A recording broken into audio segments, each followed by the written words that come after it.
ایک قوم جس کے سینے زخموں سے بھرے تھے، جن کی آنکھوں نے صرف ذلت دیکھی تھی، اور وہ لوگ جن کے ہاتھ دعا کے لیے تو اٹھتے تھے مگر تلوار اٹھانے سے کانپتے تھے۔ یہ تھے بنی اسرائیل، کبھی اللہ کی پسندیدہ قوم، مگر آج ظلم، خوف اور دشمنوں کے درمیان پس چکی تھی۔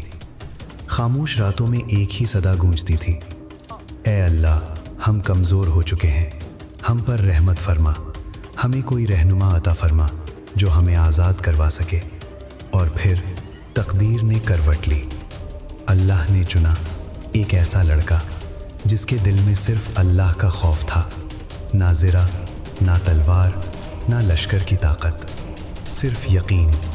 لوگ حیران تھے، دشمن پر اعتماد تھا، مگر آسمان ایک اور فیصلہ لکھ چکا تھا۔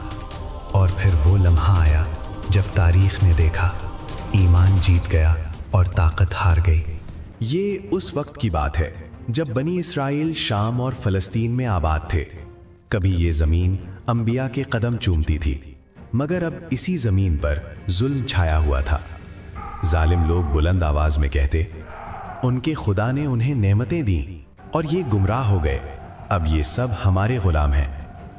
دشمن قبائل ان کے شہروں پر حملے کرتے، گھروں کو نظر آتش کرتے، بیٹوں کو قتل اور عورتوں کو قید کر لیتے۔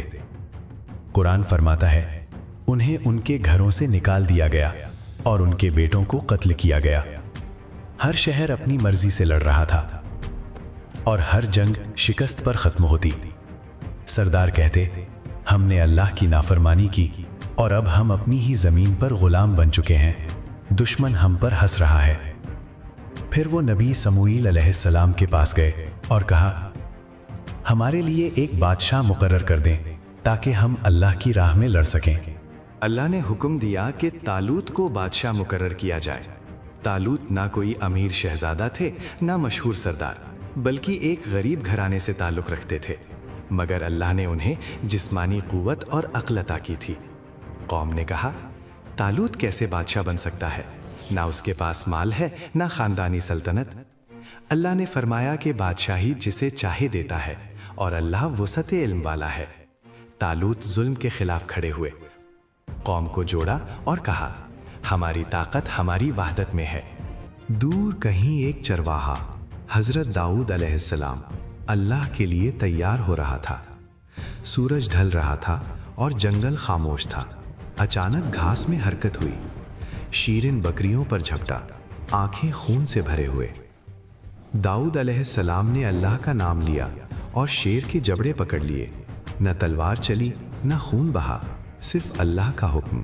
بکریاں محفوظ رہیں، شیر گر گیا اور جنگل گواہ بن گیا۔ طالوت نے فوج کو جمع کیا۔ یہ وہ لوگ تھے جو ظلم سے تنگ تھے اور بدلہ چاہتے تھے۔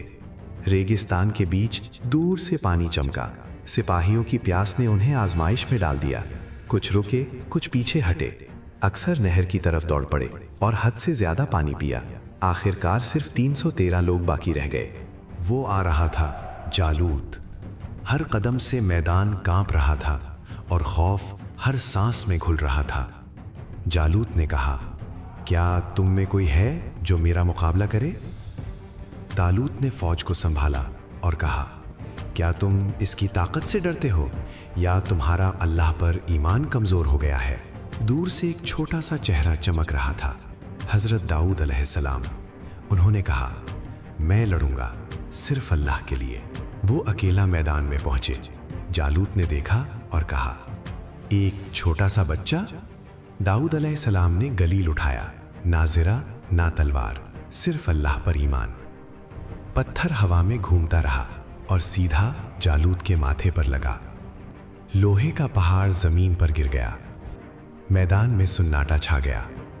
طالوت کی فوج کا ایمان مضبوط ہوا اور حضرت داؤد علیہ السلام کی بہادری نے سب کو ہمت دی۔ 313 لوگوں نے تاریخ میں اپنا صفحہ جوڑا۔ باطل کی طاقت مٹ گئی اور حق نے ثابت کر دیا کہ عزت اور فتح فوجوں کی تعداد سے نہیں بلکہ اللہ کی مدد سے ملتی ہے۔ قرآن فرماتا ہے، ان کے بادشاہ کی نشانی یہ ہوگی کہ تمہارے پاس تابوت سکینہ آ جائے گا جسے فرشتے اٹھا کر لائیں گے۔